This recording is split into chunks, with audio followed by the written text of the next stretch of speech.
Читаем статью о рамщике-стахановце Сыктывкарского лесозавода номер 1 Алексее Васильевиче Шишкине.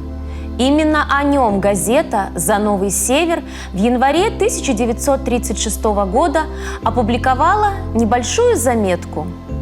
Автор статьи, который подписался как СП, вместе с парторгом предприятия, товарищем Сидоровым, пришел в гости к нашему герою, но дома застал лишь его жену. Цитирую. «На лыжах катается», объясняет нам его супруга. По ее словам, муж любит кататься на лыжах и на коньках и часто приходит домой с синяками. Пообщаться с Алексеем Шишкиным журналисту все же удалось. В то время, как мы любовались чистой, уютной и красивой комнатой, вернулся и хозяин квартиры. Много помытарствовал Алексей Васильевич, пока не попал в Сыктывкар. Сюда, на завод, он пришел с котомкой, в которой помещалось все его состояние. Теперь у него в комнате радио, зеркало, часы, много разной одежды, швейная машина, 2 самовара, железная кровать с пуховой постелью, сундуки с вещами.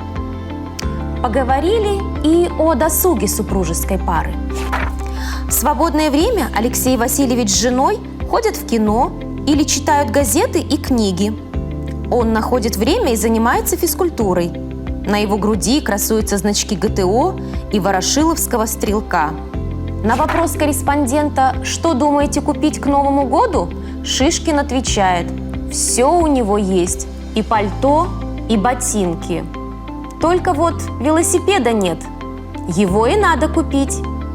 Заканчивается заметка фразой: «Да, действительно, все есть. Жить стало лучше, жить стало веселее». Вот так жил рамщик-стахановец Алексей Васильевич Шишкин. Так это было.